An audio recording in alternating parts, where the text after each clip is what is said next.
আসসালামু আলাইকুম viewers, Mariam kitchen থেকে আজ আবার আপনাদের সামনে হাজির হলাম নতুন আরেকটি রেসিপি নিয়ে। আজকে আমি আপনাদেরকে করে দেখাবো ফুলকপি আর টমেটোর ভর্তা। চলুন তাহলে রেসিপিটি শুরু করি। আমি কড়াইতে ফুলকপি দিয়ে দিচ্ছি, এর সাথে দিয়ে দিচ্ছি টমেটো 4 ভাগ করে, তাই আমি টমেটোগুলো দিয়ে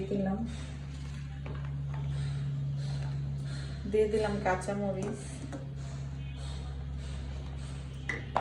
পেঁয়াজগুলোকে একটু বড় করে টুকরো করে দিয়ে দিলাম, আর দিয়ে দিচ্ছি আস্ত রসুন।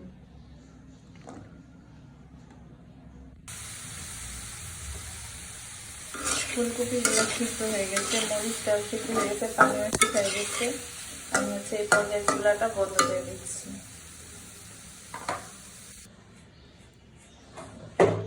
আমি মরিচগুলো আগে নিয়ে নিচ্ছি।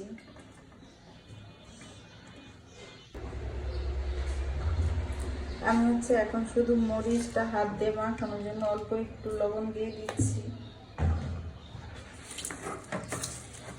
সব কয়টা অনেক গরম। এখন আমি রসুনটা নিয়ে নিলাম।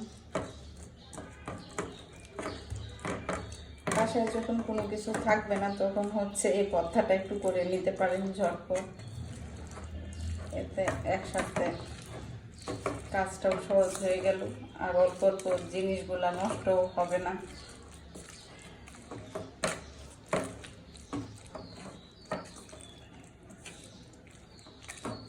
টমেটোটা মিক্সড করে নিব। উপরে যে অংশটা আছে সেটা একটু হাত দিয়ে উঠিয়ে নিচ্ছি এরকম করে। এখন ফুলকপিগুলো দিয়ে দিলাম।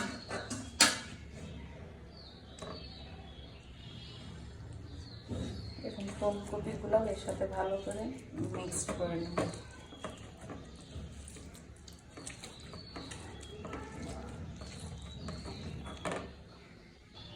আমার ভর্তাটা মাখা হয়ে গেছে। এখন আমি এটাকে একটু তেলের উপর দিয়ে বাগার দিয়ে নিব। আমি কড়াইতে সরিষার তেল দিয়ে দিচ্ছি।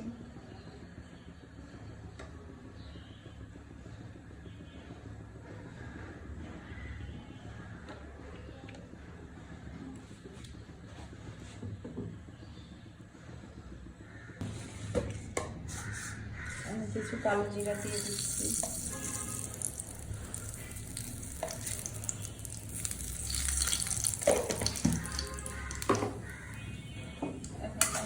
মেখে রাখা ভর্তাটা দিয়ে দিলাম।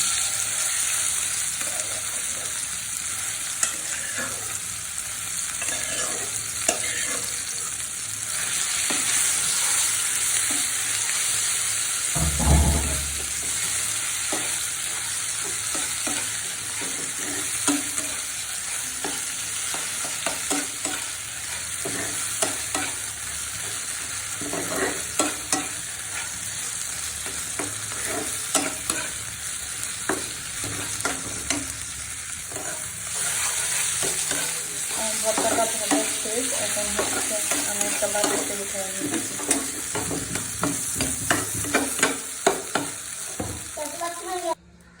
আমার তৈরি হয়ে গেল টমেটো ফুলকপির ভর্তা। সবাই বাসায় এভাবে ট্রাই করবেন। কেমন হয়েছে কমেন্টসে জানাবেন। ভিডিওটা ভালো লাগলে শেয়ার করে দেবেন। সবাই ভালো থাকবেন, সুস্থ থাকবেন, নিজের যত্ন নেবেন, নিজেকে ভালো রাখবেন, প্রাণ খুলে হাসবেন। আল্লাহ হাফেজ।